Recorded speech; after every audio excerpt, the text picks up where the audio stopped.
This is the No More Wasted Days podcast, and we're your hosts, Sarah Kaufman Bradstreet and Heather PG. Grab your favorite NA drink and listen as we share vulnerable stories so you never feel alone on your alcohol-free journey. And gain insights from us as we break down our most used tips and strategies that have kept us alcohol-free.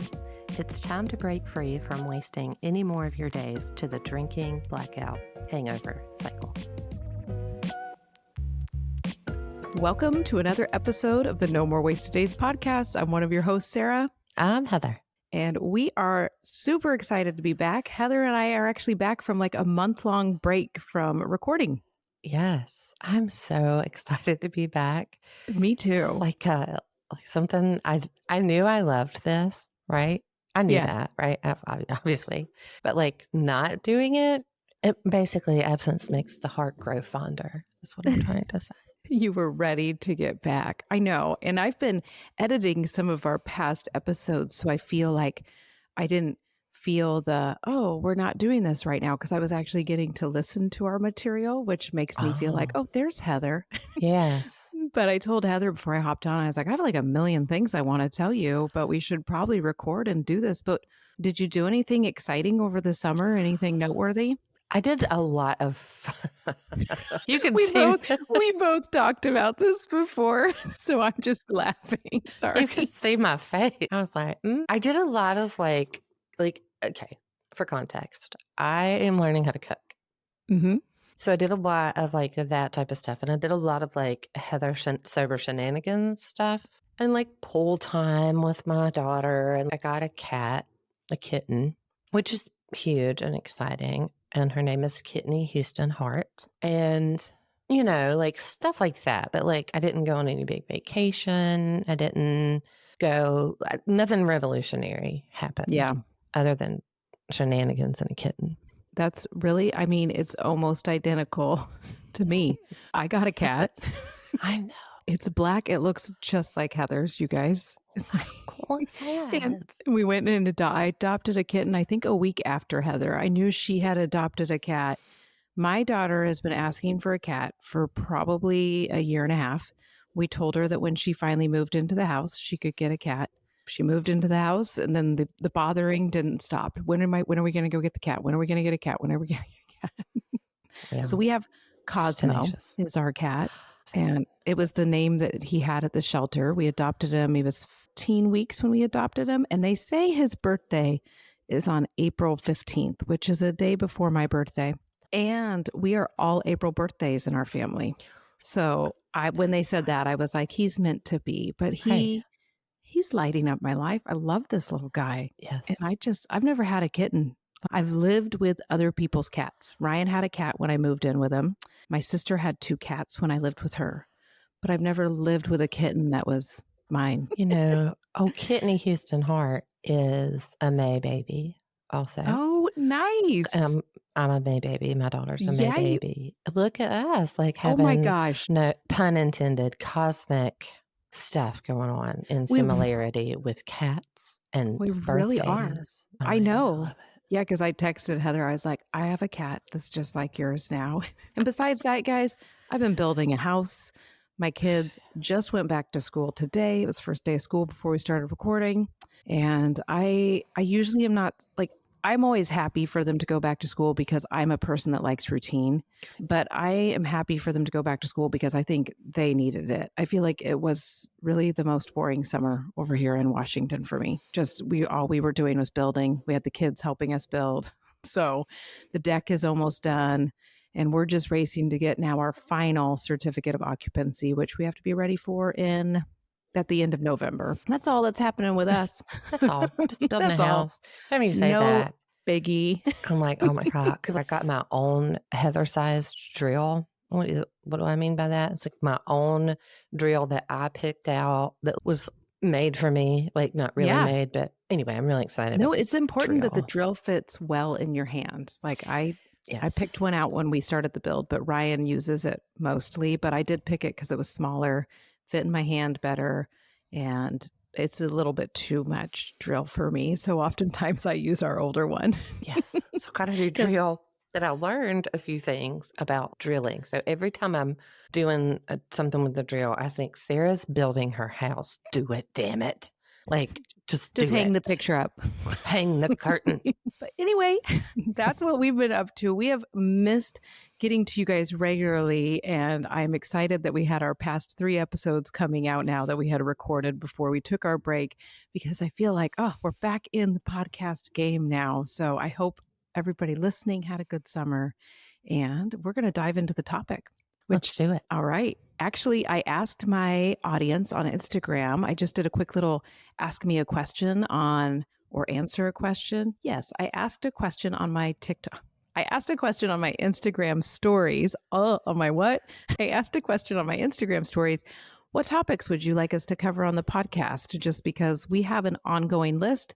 And I took one of those, and it was rediscovering yourself without alcohol, which I know we have talked about before, but I wanted to dive into it in a little bit different way. So I came up with 4 strategies for rediscovering yourself without alcohol. So I feel like this is going to be tangible, easy to take something away and just start doing it. Because were you lost when you first quit drinking? Were you like, who am I? 100%. It's totally normal. If you're feeling like that and you just quit, it is so normal, because you really are leaving behind a very big part of you when you quit drinking, even if it's not a part that you're proud of. It is still a part of your story. And you'll actually learn to like and respect your drinking self as your journey goes on. Mhm. Believe it or not. Yeah. Maybe not. Respect might not be the right word, but I think I can look at it through eyes of respect. Yeah. Much less judgment for sure. Yes, that's what it is. And just you can kind of go, okay. So I think, are we just ready to dive into these 4? Let's do it. Okay. The first one is exploring new interests and hobbies. So when you quit drinking, alcohol is no longer a part of your life. It opens up this space for experiences and interests, and this opportunity to discover passions you may have neglected or never explored. Yes. And when you said years ago, when I was first a part of No More Wasted Days as a new member, when you said, like, go back to your childhood and what did you like? Mm-hmm. And then the more you do that thing, the more you're like, oh, and I used to like to do this. Or when I was in college, I was really interested in a very niche or specific topic. It'll just come to you the longer you're without alcohol. And I urge people to go try to find the things they liked before they were a drinker. So it's kind of like Heather was saying, go way back. So college might not be it. But for me, I Right. wasn't a huge drinker in high school. Hmm. So I could go back to that time, middle school, even when I was a kid, because I tried all the things I liked as a kid.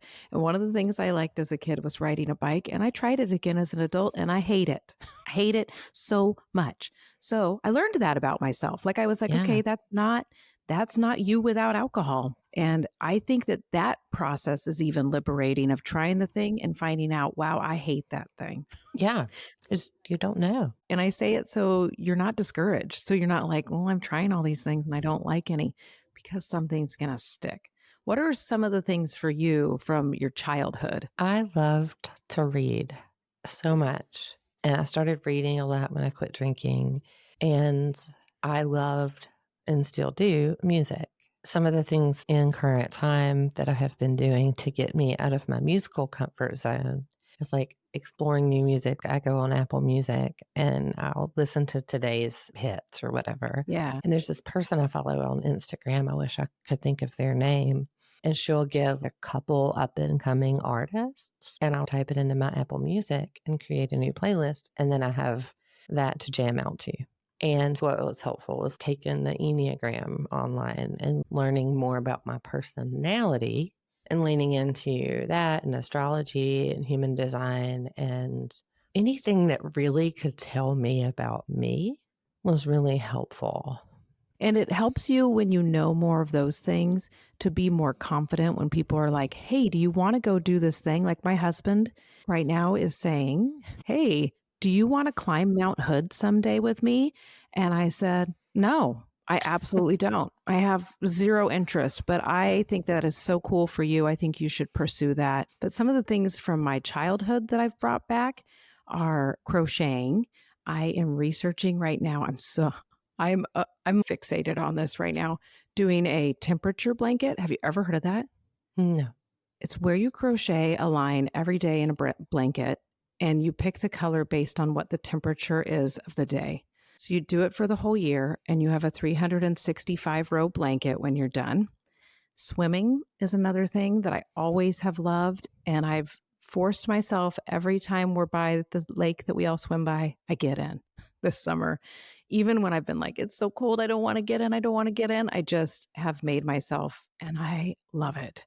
And I'm so glad I know that about myself now. But I urge you to find the interest in hobbies and reintroduce things and join a club. I know that sounds like what? A club? Can you even do that as an adult? Yes, you can. And I want you to pick one of the things and I want you to join an in person community and do this thing with other people. And hopefully, those people are very focused on the thing they're doing and it's not all about drinking and it's all about the thing. I did this with a community choir. It's super important to me that I stay connected to that group because it gives me socialization, but it's also something I love to do. I'm really glad that you brought this up because I think that's overlooked in sobriety or alcohol free life. We talk about in person or online support groups to help Hmm. us not drink. And in rediscovering yourself and finding new hobbies, an in person, in real life group like your choir is awesome. And it has inspired me without you knowing it. Now you're going to know. Well, you know this, but you didn't know you inspired me. Anyway, I used to be in theater back in the day, and I want to take a little acting class. I love that. I think that's so, I'm so excited to hear about it. And I love too that you get to socialize with other people. It's not about being sober. So it's not an AA meeting. It's just about learning who you are without alcohol. Yeah, I love my community choir and I highly urge that for people. If you're new to your alcohol free journey, all right, are we ready for number 2? yes. Okay. Reconnect with your values and beliefs. This is like, what? We're going to break this down within a 30 to 40-minute episode, but we are, and we can do it. If you don't know, we talked all about values in episode 11. And I want you to go back to that episode if you're listening to this portion of this episode and going, I need more of this because that episode was so helpful to me. When you're drinking, one of your main values becomes drinking. And it is just who you are. You're all wrapped up in it. So all of a sudden, when you quit drinking, it's really easy to go, I don't even know what my values are anymore. Is that true for you? 100%. Yeah, I think it's true for everybody who took their drinking past that quote unquote normal level.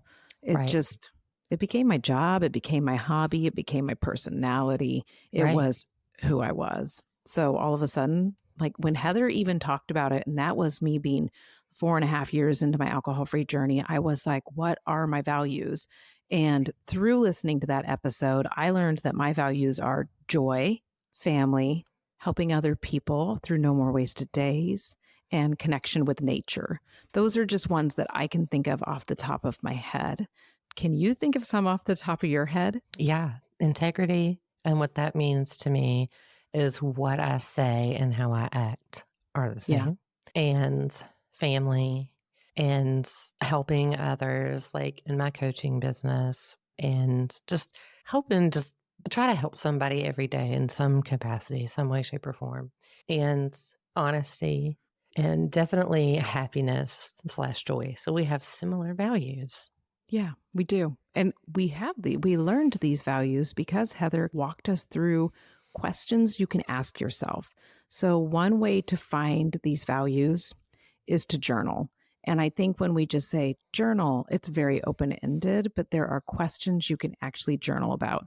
But the questions that you can ask yourself are question 1 or kind of like topic 1 because there's a few questions with it. Identify the times when you were the happiest. What were you doing? Who were you with? And what factors contributed to your happiness?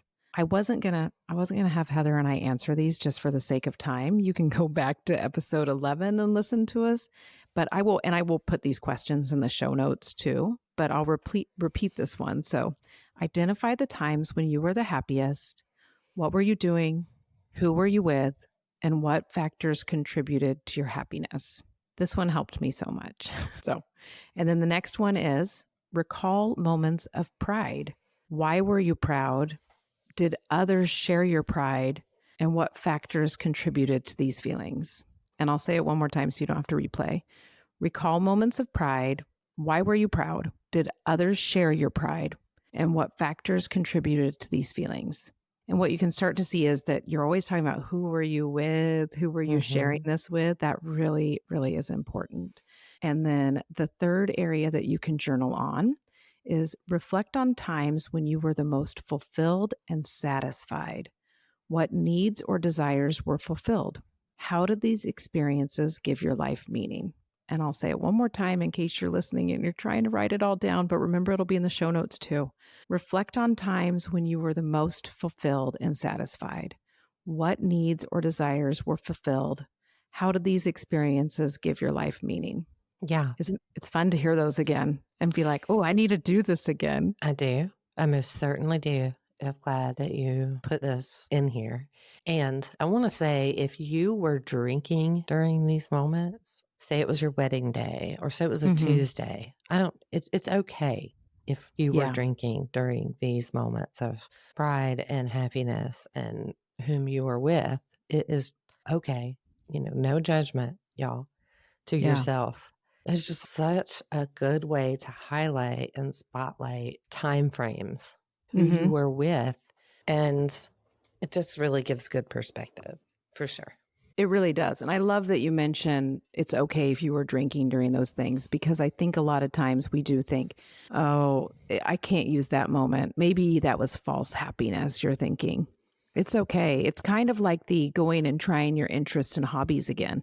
There Mhm. might be an interest you did as a drinker, and you think, no, I think I'm still really into that, though. It's okay to go do it without alcohol and see. And Right, just the same as values. It's okay, and Heather said this, like, it's okay to try out a value and go, "That's not actually one of my values." right. Took the words out of my mouth. And if you're an overthinker or tend to intellectualize your thoughts and feelings on this type of stuff, there's not a test at the end. And just try to free flow it and don't overthink it or intellectualize it to the point where you're like, okay, I have to say it was the day my kid was born because that's what society wants me to say. Like it's don't do that, y'all. It's you yourself in your journal, be real. Yes, exactly, and I'm sure you know what? If you have kids, they're gonna come up in this somehow, so Sure. you don't have to go to the day they were born. Maybe the day they were born was a traumatic day for you. Maybe. It's okay if that's not one of the things you want to Hmm. have live in your values and beliefs journal. That's okay. Thank you for saying that too. Because I think that's really important. I think a lot of times people will be like, my values are like honesty, da, da, like they'll Mm, they'll just list off the ones that they think are they're supposed to.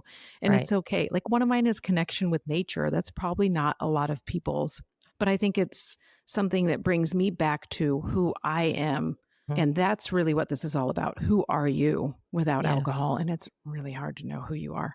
It's like Yes. one of the hardest question, who are you? I don't know. Good question.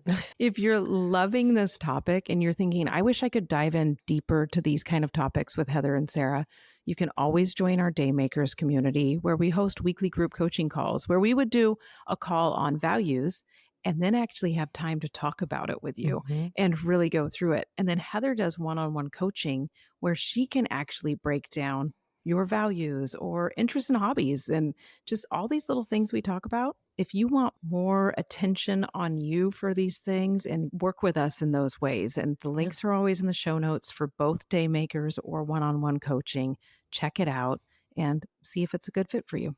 absolutely. Come on, y'all. All right, we are on to number 3. The third strategy for rediscovering yourself without alcohol is practicing mindfulness and meditation. What the hell is mindfulness? That's what I always think when I see that. It's such a buzzword, but it really is taking time to get quiet with your thoughts and Hmm. practicing what's going on in your mind? That's really what it is. And it's like, oh, that's so easy. So, how do you do with practicing mindfulness? Like when I say that, what's the thing that you go, well, I do that by doing this one thing? What I use for mindfulness is I try to ask myself, what do you need in this moment? And to be mindful if I'm having a lot of inner critic shoulds, you should be doing this, you should be doing that. What I do is ask myself, I have noticed that I'm having the thought X, Y, or Z. That's what I do for mindfulness. I like And that. I had to realize that that was a mindfulness practice Hmm. for me, just trying to turn my awareness inward. Like, hey, self, what do you need? Or I'm noticing I'm having the thought, I'm not a good mom, just as an example. And I try to take a deep breath and put some further distance between that thought. I like that. So, meditation is something I have sucked at all year. Speaking of critical thoughts and talk, Room for improvement then. right? And it's just true. I have not done well, and I know it works. I have done the field research. Literally, our our meditation episode, we've been doing this for a hot minute, and I know it works. So I'm going to have to either, just like anything, change my approach with myself and create a habit and routine to get to this part. Yeah. But I also like that you're saying, you know what, I don't do daily meditation, but I have a mindfulness practice. And Hmm. I think that that's really important because I know that I'm like the poster child right now, because who knows, a year from now, I might not be into meditation, and that's okay too. But I'm very into meditation. I love it. It is my mindfulness practice, but I'm going to give other ones that are not my mindfulness practice because they work for other people. So if I'm talking meditation and you're like, I don't want to do it, that's okay. But here is why it works for me. It works for me because I get to sit with myself for 10 minutes, and that is something I really don't get to do. We live in a small space. Oh, we don't live in a camper trailer anymore, everybody. It left our land. Yay. But we do live in a yurt, and our house is fairly small. So I am always inundated with people. Like it is rare that I am not with somebody in my family. Like to even just listen to a podcast almost feels impossible at times. But if I can wake up a little early, I can find 10 minutes for just myself. And what that allows me to do, I get to hear my thoughts because I don't always get to hear them. And I get to evaluate those thoughts, and I can see, are these actually in line with my values? If I want to take it to the next level, I can just hear, what do I think about the most? Like, what interrupts my meditation? Is it my kids? Is it my work? Is it the build? Like, and that just lets me know who I am. That really does. So people will say, well, I can't sit for 10 minutes without thinking. Yeah, nobody can. That's just not how our brain works. But when you sit with yourself for 10 minutes, you hear your thoughts. And that is what's the most important with meditation. And I think when it's broken down that way too, it's not as intimidating, because I think a lot of us do think it's supposed to be sitting in silence and thinking of nothing. And that's wrong. Right. I hope a Yes. meditation guru doesn't come on here and be like, that is not wrong. That's actually what it is. I don't think they would. So try out meditation if you haven't already. I use the Unplug app, which I'll leave a link for, where you can try it for 30 days for free. It is a paid app. I don't even know if they have a free version. But then there is also Calm, Headspace, and Insight Timer. All of those kind of seem like they have something that you can get before you go behind the paywall.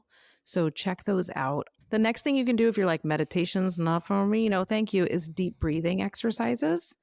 And that will just help you slow down the everyday chaos around you. And you can begin Yes. to come back to your values and your interests, because sometimes it's just too much noise outside and we have to get back into our head. It sounds like you do deep breathing as part of your mindfulness when you say, what do I need in this moment? Absolutely. And it's become like some of the little box breathing techniques, single nostril breathing, and Mm. there's some other ones. It's actually became organic for me to do it when I'm super activated or when I'm like, okay, self. I've just noticed that I have over the summer, I've noticed that it has become somewhat organic. So, Turn to it naturally. And you mentioned two of them that I had listed if people didn't know oh, breathing techniques. Box breathing is one of them Heather mentioned. It's breathing in for, I think it's equal counts really, but I always say breathing in for 4, holding for 4 counts, exhaling for 4 counts. So just think of all those, like the side of the box is breathing in for 4, the top of the box is holding, the next side is exhaling, and the bottom of the box is holding again. And you just go around that box. They make stickers that you can put on your computer so then you can box breathe with them. I think they're so smart. I want to get them for my kids, but I know I would be met with a mom that is so stupid. So I won't do that. There's also 874 breathing, and that is breathing in slow for 8 counts, holding for 7 counts, and then exhaling for 4 counts. So 874, they're the 3 numbers you need to remember. And you can Google that and you'll see it too. And you'll be like, oh, yeah, I remember how to do it. But breathing in for 8, holding for 7, exhaling for 4. And then single nostril breathing.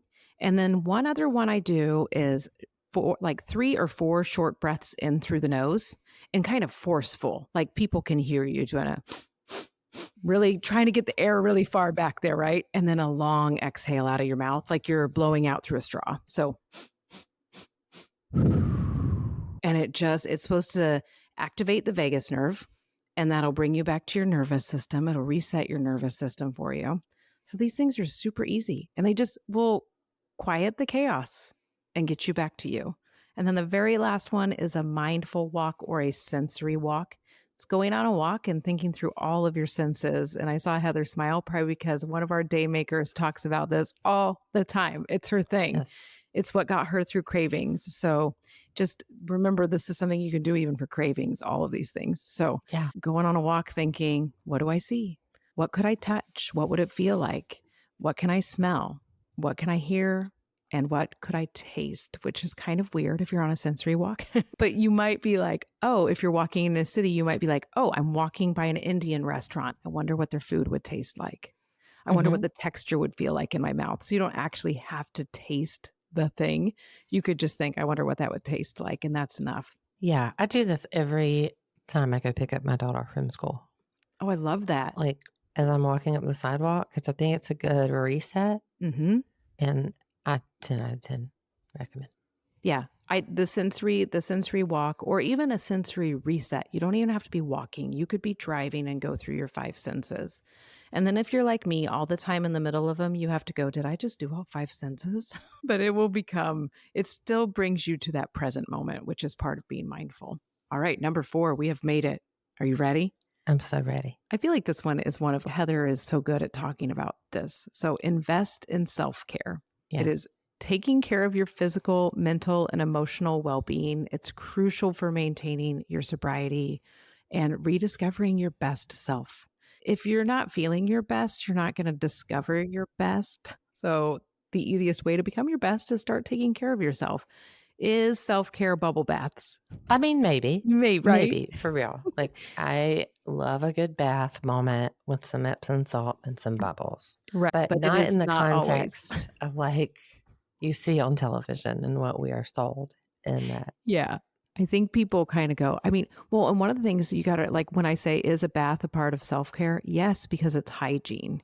That's self-care. Believe it or Yes. not, brushing your teeth at night before you go to bed. It's something that comes back into your life when you quit drinking that probably went away. Yes. And it's like, then it becomes another habit where you're taking care of yourself. And we were talking on a Daymakers call, and one of our members said, that feels a little too overwhelming right now to focus on self-care. I can only focus on not drinking. And I said, you know what? Being alcohol-free is self-care. You're taking care of yourself by not drinking.